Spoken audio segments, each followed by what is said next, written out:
So for this video, we are going to be just diving into what it looks like for this final layer of white egg tempera over the blue glaze, because that's where we're at in this painting. So I am using, for this, the titanium white casing. So this stuff works great. It is essentially an egg tempera. Instead of egg, it's like a milk tempera, basically. So at the moment, because I have a tiny person, I can't exactly make my own egg tempera. It's just a bit complex to be able to negotiate the time, as well as dealing with the wonderful white pigment that you need to use, and a million other things. So it's just easier for me to use this in a tube. Now we'll do an entire video at some point soon on how to make your own egg tempera, because honestly, it is what I prefer to use. This stuff works great. There's nothing wrong with casing. It has its own virtues and wondrous beauty as well. But just as a personal preference, as a material in its own materiality, I really do love actual egg tempera, which again is super easy to make. You can keep it in the fridge. It's fantastic. So but for now, I am using casing, which I also highly recommend if you, for, you know, a variety of reasons, can't make your own egg tempera. I get it. That's where we're at right now. So I'm using the casing. And honestly, you know, it doesn't have to be too crazy. I use a little lid. I stick some at the bottom there. It is obviously part of the beauty is that it is water soluble. So I just have a little thing of water and a fine paintbrush. And let's dive in. Right. So I'm going to be working on the wing right now. And I wanted the wing to look like it was made of chrome. So the highlights, there's some kind of main highlight here that I've built up over multiple layers. And then when I glaze the color on, some of this will maintain a very, very bright white as this kind of final layer of color. But as you can see, there's a gradient here. There's kind of a yellow spot here. There's more of a blue spot, and now there's that white spot. So that's because I have left. So when I first put the white on, I had it all the way throughout, right? There was a gradient even there, but I had the white all the way up. And then after I put the yellow glaze on, I only put the white in kind of a more, you know, again, thinking sculpturally, putting the white kind of where on the actual image, the roundness would peak. And same thing now in this phase, I'm only putting the white kind of on the peak part of the shape that I am trying to convey. So similarly with eyes, right? So eyes are not flat. Eyeballs are definitely not flat. So there is a roundness to even the whites of your eyes if you look at them in the mirror. And when there is a highlight, the whites actually share some of that highlight in your eyes, right? And so to convey that roundness, I am painting in a highlight on the whites of the eyes. So what will happen is when I put the color on, white, there will be highlight and shadow within the whites of the eyes. Because if you look in the mirror, the whites of your eyes are never white. We call them that because it's easier than, you know, saying a lot of other things. Personally, my whites of my eyes are a funny, almost bluish gray. For a lot of people, they have a pink tone to them, so everybody is slightly different as to exactly what the quote-unquote whites of their eyes look like. So it's one of those really cool kind of features when you're painting a portrait even, that you can pay attention to. And depending on what kind of light the person is standing in, the color of the whites of the eyes will be very different. And, you know, like I said, it is pretty much never white. The only potentially quote-unquote real white in an eye is kind of one of these main highlight points. And even then, it really depends on what kind of light you're standing in, whether or not how true that white actually is. But it is kind of a nice way, even, you know, in any kind of painting, to bring out the life of what you are painting by creating this very white within that eyeball. So now you can start really seeing what kind of difference this is making. Again, I'm paying attention to this kind of gradient I've created here, and really just doing, you know, almost like a frosting on a cake sort of thing, right? Building it up, focusing on kind of the highest points.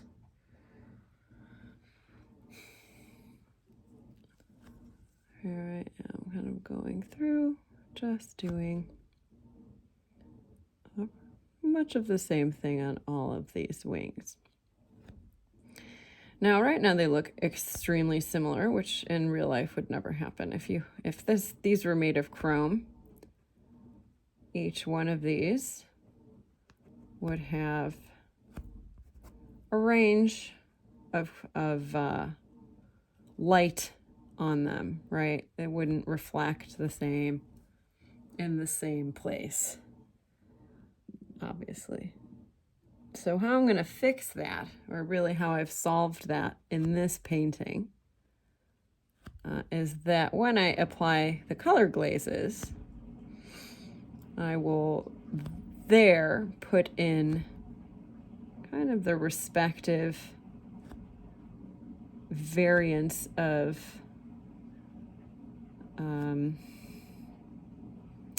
tone that I need to kind of convey space. So if we're having our light kind of coming from somewhere around here, the way this is going to be hit, right? This will be a lot darker down here than this will be up here. So even though as I'm doing this, the Mische technique upon these, and as I said, they look very similar right now. The way I glaze them in color is going to create that difference. So I just kind of wanted them to have a similar feel in this stage. That was an ant.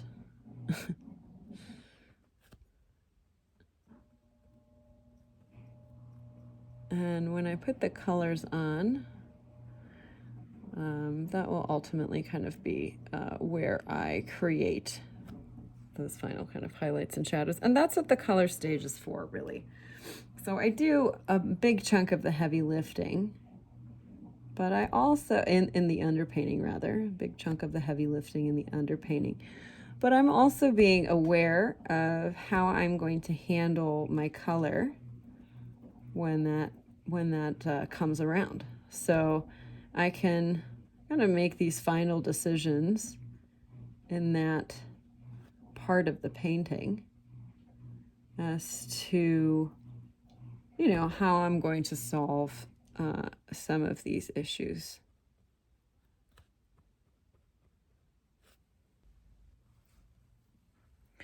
So I'm finishing up this wing as I kind of go further down. And as I mentioned, these are going to be glazed much darker than the top of the wing. So even though they kind of maintain a similar highlight pattern,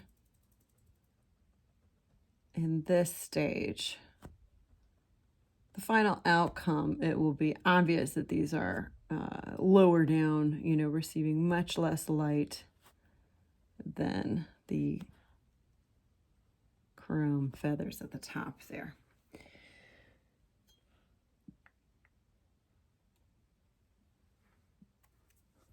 But it's still painting them this way allows me some of the freedom to make some of these choices as I put the color on.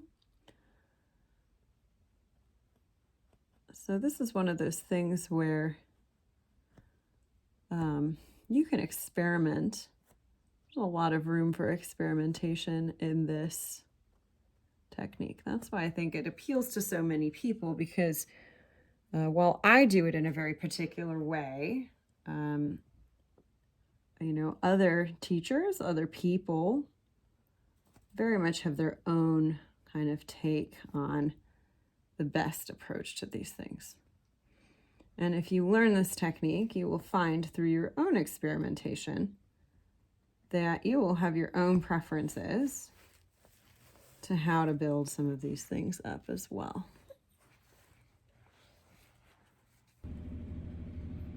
Now I'm going to paint in some of the face here.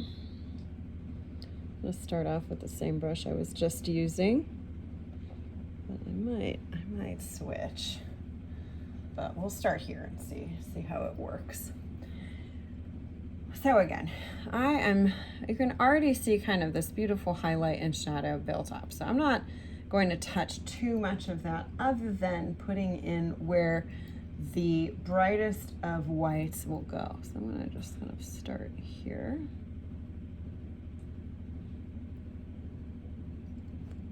And I'm looking at my reference very carefully, kind of just seeing how this shape here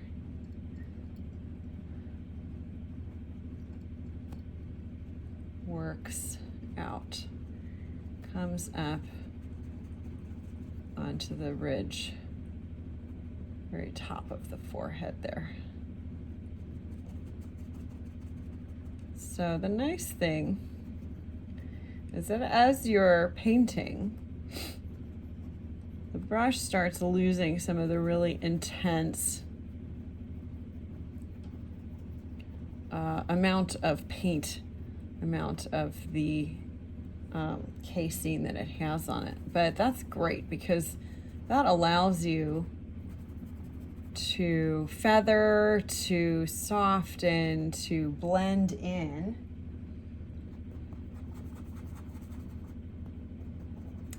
all of that white. So you're really trying to be very delicate with this application, right? You're not, the time for heavy-handedness is over. That's the first layer of white.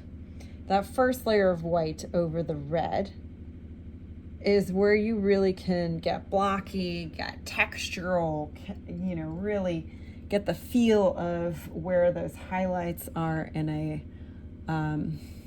aggressive manner if you choose. But through each of these layers, you refine, you refine, you refine until this top layer where, so if you choose, you can really just have a beautiful, refined softness to your application of white. That's gonna really help with how your painting glows when it's finished. So as you can see, I'm just utilizing the amount of white I have on my brush to kind of get in some of the big highlights, but also delicately blend out how that is on the edges.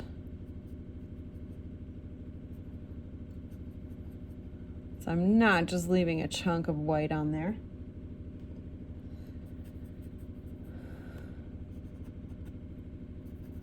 I'm really being careful with how my paint is applied.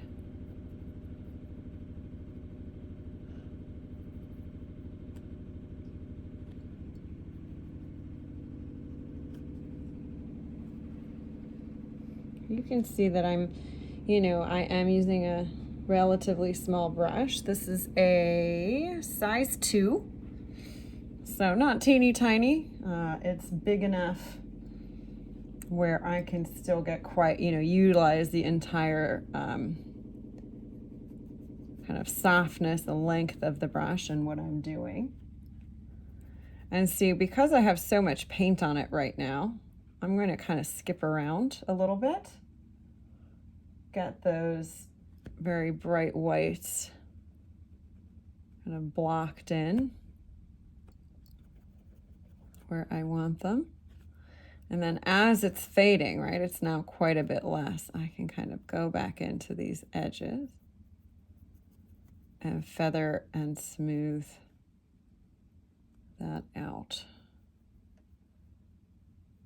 to more harmonious blend into the surroundings of the color. There, see? I'm going to go back in and build some of these back up, but right now I am just taking advantage of the fact that there is a very limited amount of white on my brush, and I can happily just kind of blend these in nicely. There.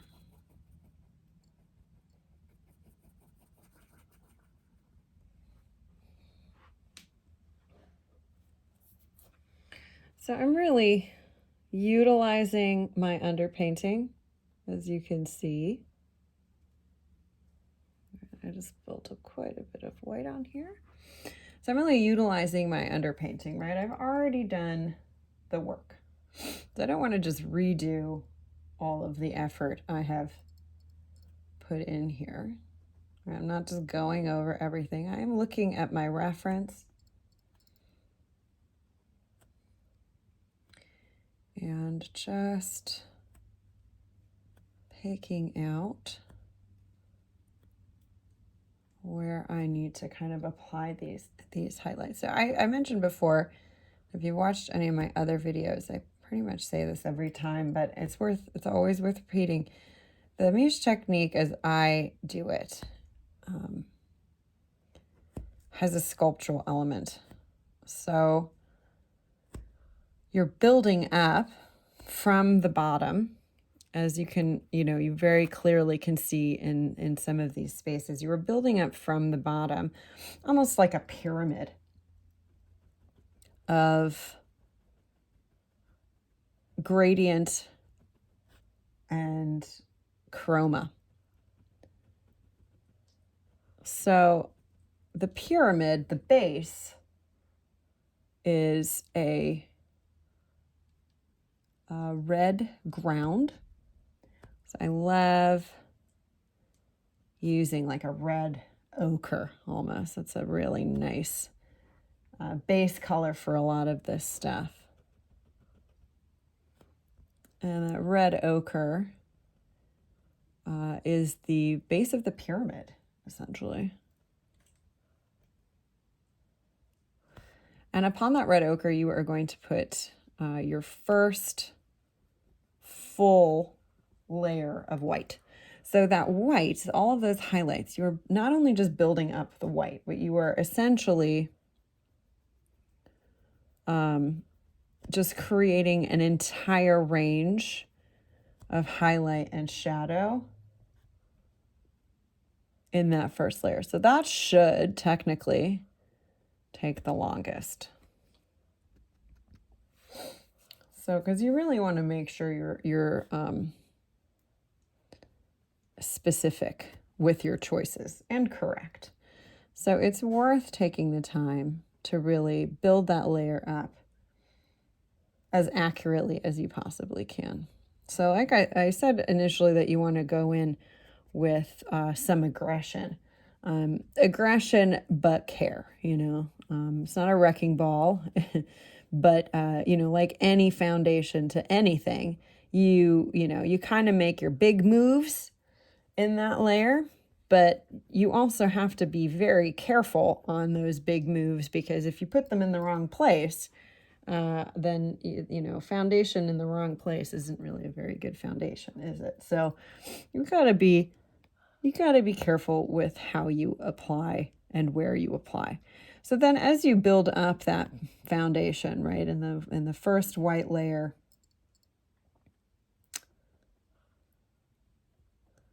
then you're going to do a yellow glaze. So that's the second kind of step up, main step up in that pyramid. So that yellow glaze is then going to harmonize all of your colors. So you can really see that through a lot of here. See the yellow there, you're going to see the yellow there, you know, in a lot of these shadow areas, you see the red and the yellow kind of poking through, and that is exactly what you want. So red, yellow, then you're going to do a white layer on top of that. Now that white layer is going to be where you check your work. So if your foundation is solid, which it should be, but if it's not, your yellow layer is kind of where you can make any kind of adjustments that you need. And if you can go back and do quite a bit of adjusting to your foundations, because you're not far enough up in that pyramid to really worry about tipping it over too much, right? If the metaphor is going to hold, it better it's going to hold. And your function there is just to make sure that everything is correct, as well as an entire refinement of that first layer. So kind of once you've truly refined it with that layer of white on top of the yellow glaze, then you put the blue glaze. And that's what you see really shining through. That's where we're at in most of this painting, is that blue glaze phase. And now I am at not the tippy top, right? This is kind of the upper triangle of that pyramid. The tippy top, I would say, is kind of once it's finished. But you're pretty much getting to the place of, let me do it so you can see that kind of top part, right, of the triangle. So you want to make sure what is up here really is what needs to be up here. And as you can see, I'm just building up some of those brighter highlights, even if I'm, you know, but I'm not going to go over some of this other stuff. Some of this I'm going to, like right here. It's kind of a nice spot here that I can be aware of. I'm going to come back to that. I put in some of the highlight. Same here. I'm going to come back to some of these spots.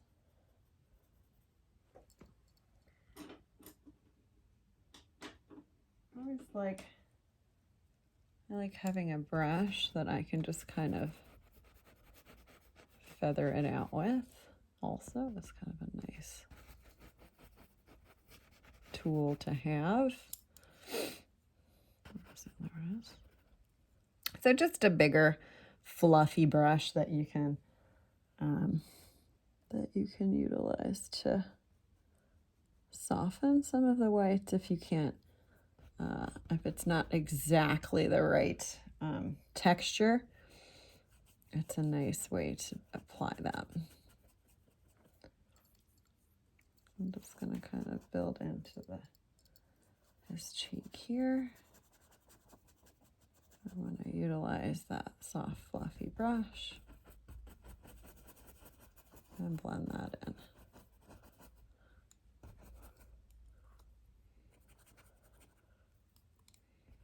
You see what that's doing now. This looks very different than when we first started. It's really got more life. And more, it's really building up, right? Really looking like the face it's supposed to be.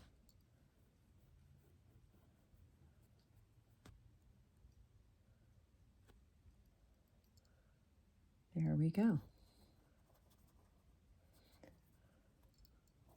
Coming back to some of these spots, being really careful where my highlights are, and continuing on. So now, that feels like a pretty good space. I just blend this just a smidge so it's not so stark. There we go. A little bit under here.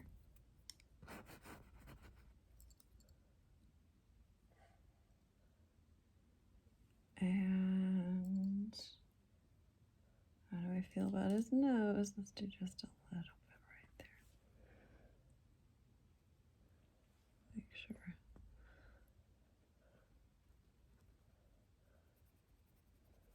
Just a little bit on his nose for that underlight.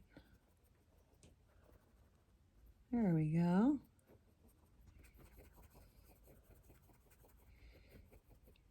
Just blend that in together. There. All right. So that's a pretty good spot to leave it in for now. Once I'm done with all of the whole painting in this layer, I always go back, obviously, and do kind of a final check to make sure that some of these things are as bright as I want them to be before I put color on, because that's next. Color is the next phase. I will probably do another video with the fabric as I am painting that too, because satin is super fun to paint, and it has just certain qualities to it that just make this technique kind of a perfect way of painting it. So I hope that was helpful. Please subscribe and tune in next time for a bit more of the Mische technique. Bye.